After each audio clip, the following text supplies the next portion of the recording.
గత వైసీపీపై Janasena Eluru assembly Janasena incharge Reddy Appalanaidu ఆగ్రహం వ్యక్తం చేశారు. జగన్ హయాంలో తిరుమల ప్రసాదాన్ని కల్తీమయం చేశారని మండిపడ్డారు. సిట్ నివేదికలో ఇది స్పష్టంగా బయటపడిందని గుర్తు చేశారు. గత టీటీడీ పాలకవర్గం పాలు, నెయ్యి వాడకుండా పామాయిల్, సింథటిక్ కెమికల్ పదార్థాలతో లడ్డూలు తయారు చేయించి భక్తుల మనోభావాలతో ఆడుకున్నారని విమర్శించారు. శ్రీవారి దర్శనం కోసం సంవత్సరాల తరబడి వేచి ఉండి వచ్చేటువంటి పరిస్థితులు. మరి ఈ రోజున కల్తీ నెయ్యి అనేటువంటి పదంతో మరి గతంలో అనేకమైన ఆరోపణలు వచ్చినప్పుడు కూడా ఈ రోజున సిట్ కానీ సిబిఐ కానీ నిర్దిష్టంగా ఎక్కడా కూడా నెయ్యే వాడుతున్నారు అనేటువంటి పదం ఎక్కడ వాడాలి.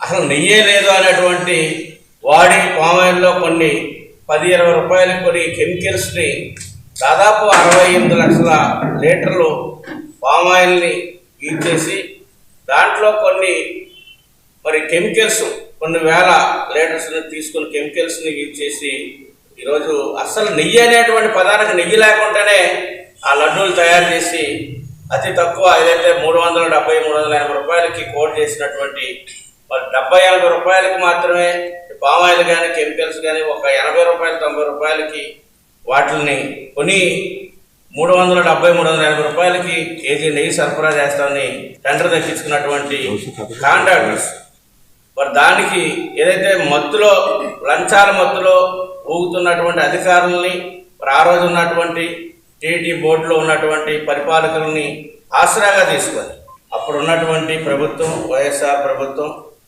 అప్పుడున్నటువంటి టీటీ బోర్డు చైర్మన్స్ కానీ మెంబర్స్ కానీ అధికారులు కానీ తప్పిదాల వల్ల వాళ్ళు చేసినటువంటి పొరపాట్ల వల్ల ఇదైతే శ్రీవారి యొక్క భక్తులు మనోభావాలు దెబ్బతీసే విధంగా కోట్లాది మంది భారతదేశమే కాకుండా ఇతర దేశాల నుంచి కూడా మరి శ్రీవారి దర్శనం కోసం సంవత్సరాల తరబడి వేచి ఉండి వచ్చేటువంటి పరిస్థితులు. మరి ఈ రోజున